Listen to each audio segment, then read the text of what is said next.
All right, so the moments, right? So we're looking at the moments and the equilibrium specifically, right? So the moment of a force is also called the torque of a force, as I was hinting to earlier, right? It's also called the torque of a force. And what is it really? What is it truly, right? We could recall that the moment of a force is equal to the product of the force and the perpendicular distance, right? Between the line of action of the force and the pivot point. You guys remember that from CSEC?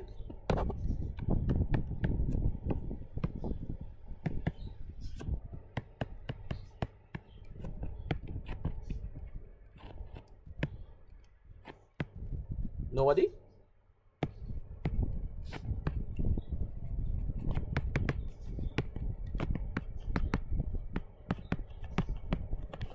Alright, so looking at that, so the torque, or the moment of a force, is equal to the force times the perpendicular distance, right?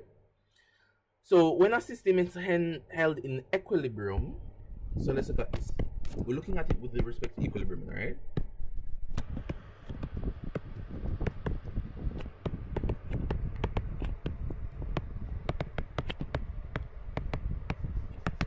Alright, we have to consider these factors, right? So let's get this here.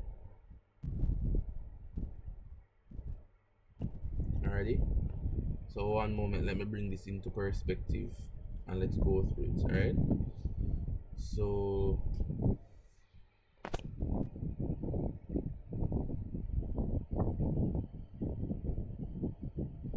this is really and truly what we're looking at, right?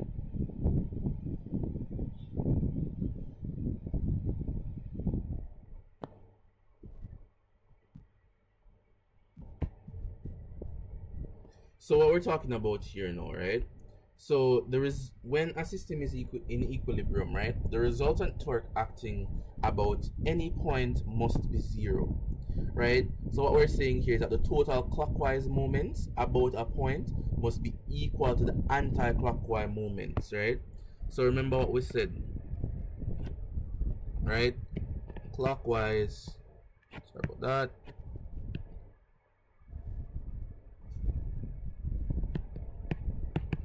Clockwise forces are equal to the anti-clockwise. Right? So just reviewing that specifically. So this should be jogging some person's memories, right? So the resultant force acting on a body must be zero. So this means that the total sum of upward forces must be equal to the total sum of downward forces, right? So looking at that, and the total sum of the forces directed, right, towards the right must equal to the total sum of forces directed towards the left. So if we were to have a bar, right, so we're working with something like this, hopefully it creates a rectangle. No, it did not create a rectangle. I don't know what that is. Alright, so let's say that we have a bar, right, attached to a string, right? If a force is applied here, A, and a force is applied here, B, right? Well, let me not put the B right there. B, right? A must equal B. So the upward force A must equal the downward force B. And by extension, A would create an anti-clockwise movement and B would create a clockwise movement. Alright? So what we're looking at here, well, let's not talk about clockwise and anti-clockwise yet. Let me not bring that into the realm of possibilities, right? But we got this from C6, so we know that that's true, right? But what we're looking at here is that the upward and downward must be equal in order for this bar to be stable, for the system to remain in equilibrium, right? So we can consider a specific kind of situation, right? So let's consider a specific kind of situation here to go through our review of the moments, right? Right, so I want to just get that there.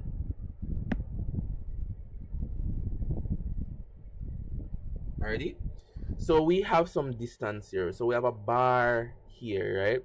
So we have a uniform bar, right? A, B, right?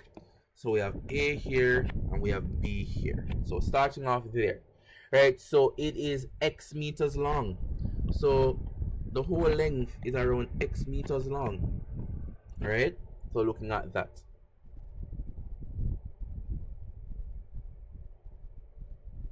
Alrighty. Hold on. My brain isn't. Alright, hold on. Let me, because this is longer, let me just allow that to be the wall. Alright, so give me a second. Let's allow that to be the wall.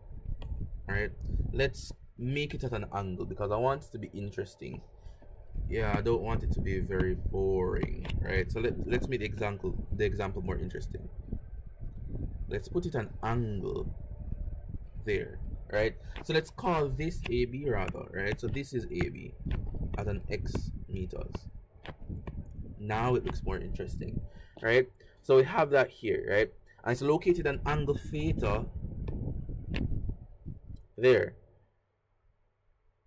to the vertical, angle theta to the vertical. So a bar is held steadily in place, right, which means, right, or by means of like a horizontal rope. So let's say that there is a rope of some sort attaching everything here, right? So we have a horizontal thing there. So looking at that, everybody's fine so far? It connects point B to point C here.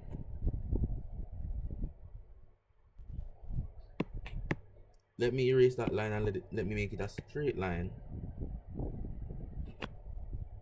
Alrighty, so we have that there. So if the weight of the bar was supposed to be 1200 newtons, right, and its length is 2.6 meters and the angle is 35, calculate the tension on the rope. That's interesting. How do we do that? Alright, so let's say now, let me write that down. Alright, so let's say that the weight of the bar, right, is 1200 newtons, right? Let's say that the length L, right, is 2.6 meters, and let's say that the angle theta is 35 degrees, right? How do we calculate the tension T of that rope, that red rope that is holding the bar? How do we think about that? The reason why I'm doing a question is because this is a review of moments, right? So let's have a look at this, right? So what we're gonna look at here now, right? So we need to choose a suitable pivot point because we know that it is the moment of a force, or the torque of a force speaks to the movement, the perpendicular movement, right? Or a force times a perpendicular distance away from a pivot point, right? So we need to find that specific point that the beam, right, which a moment can be taken to the turning force, right? So we're looking at the point or the hinge, right, of the beam, right? So the white line is the beam and the purple line is just the wall, right? So we need to take the moment about A, right? So A here, right? So you can see here is where the beam is there at attaching to the bar, right? So that is the pivot point. So if this entire system were to turn, it will turn about that point. Make sense?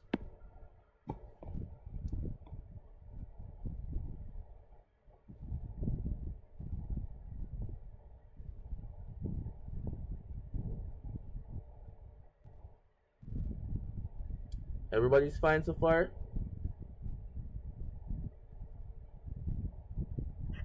Yes, sir. Alrighty. So we're looking at that. Right, so we know that here now, because of the weight of the rod, right, a clockwise movement will be produced. Right? So we must find the perpendicular distance between the line of action of the weight, or the center of gravity as we talk about, right, and the pivot. Right, so how do we do that? Or what do we do? So let's say the center of gravity of the bar, right, is here. So let's say that center of gravity of the bar is here, right? That means that the weight, which is a 1200 newtons, is acting there, right? So we're looking at that. Okay? So we must look at the perpendicular distance between the line of action or the center of gravity of the weight, right, and the pivot, right, denoted x. So we need to know the distance here, denoted by x. If there are any questions, please let me know.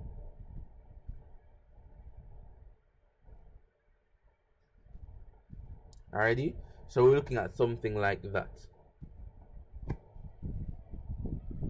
So if we were to find the distance for C here, right? Let's say that the distance here is, since it's kind of like a made up thingy, let's say that distance here is 1.3 meters, right? And let's close this entire environment. So looking at something like that. So let's say the distance between, let's say, a point A and let's call this point D is 1.3 meters, right? Since the entire length of the bar right here is 2.6 meters, right? There, we're gonna look at this. Hold on. So before I move at that, right? So the distance here is 1.3 meters. Remember, the length of the entire bar is 2.6 meters, right? Looking at that. So since the weight will be acting at the center of mass here, this that we have there, right? We're looking at that. That means that the center of gravity of the purple point here, or the beam here, will be at point D. So we're looking at that concept there.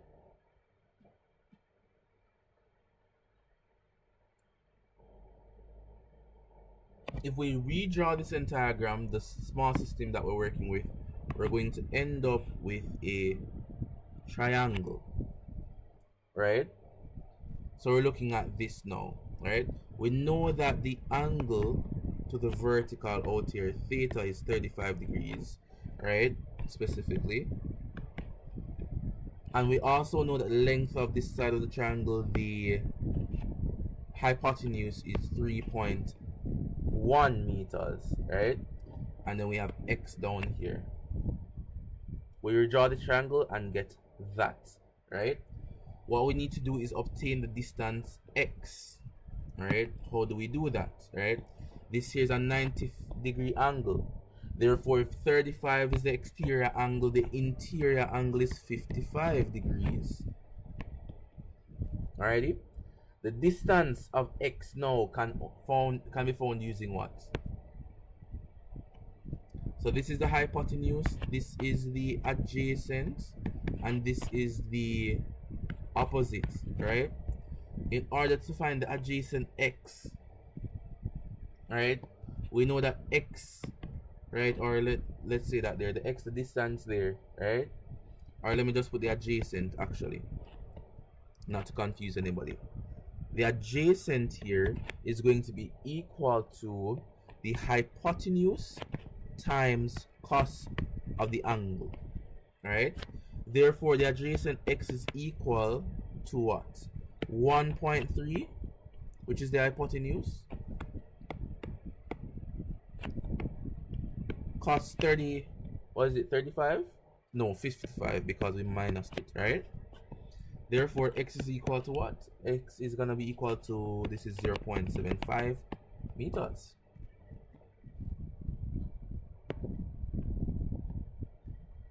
So we needed to find the distance there, right? So before we find the entire tension, we needed to find the distance there between the pivot and the center of gravity of the bar.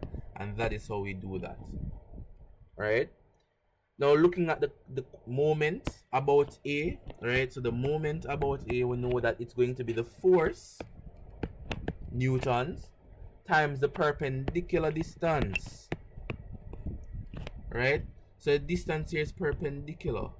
So look at the force here, right? The force acting down here, and then the distance is perpendicular. So that movement there, so it's perpendicular there, right? So we have the perpendicular distance. So all we need to do is times the force by the perpendicular distance, and what we're going to end up with here should be 900 Newton meters. All we have to do now is find the y component, right? Find the tension, sorry, well, find a moment there for the y component there, and we should be able to get the answer. All right, so that's for the x component, that's for the direction there, right? So looking at that, the anti-clockwise moment is provided by the tension, right, in the rope. So the perpendicular distance between the line of action and the tension at the pivot, right, that would just be the y component, right? So now we're looking at the y component along here.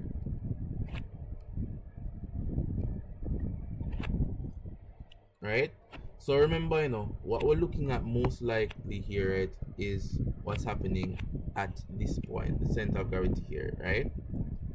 So from the pivot there, right, we have the x component here, and then we also have the y component up here.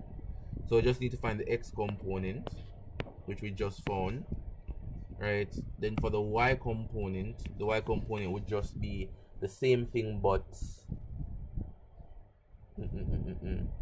we can use cos 35 in order to find y there. Alright, so y is gonna be equal to the 2.6 now, which is the length of the bar, right, cos the 35, which is the angle to the vertical. Alright, so looking at that there. So really and truly, we're looking at this entire distance up here.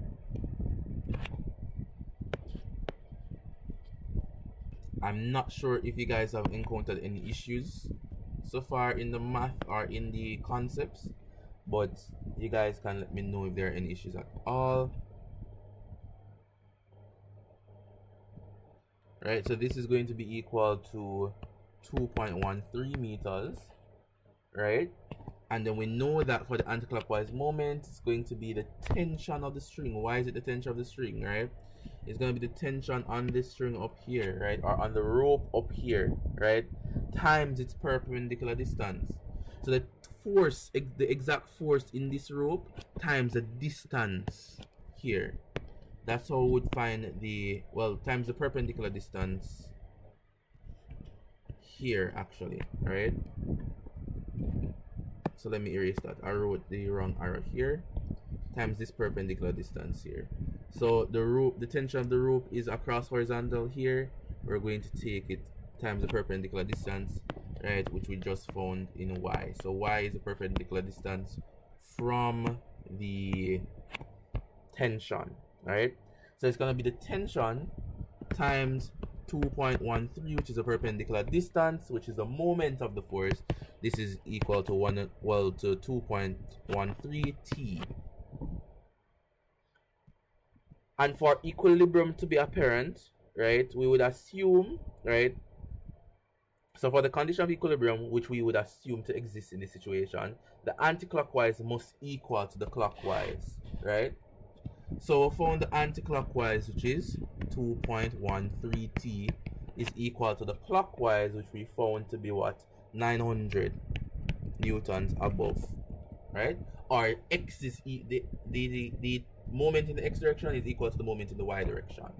Alright, so we end up with t being equal to 900 divided by 2.13, which is equal to, that would be 422.5 newtons, and that is the t tension in the string using the concept of moments of a force.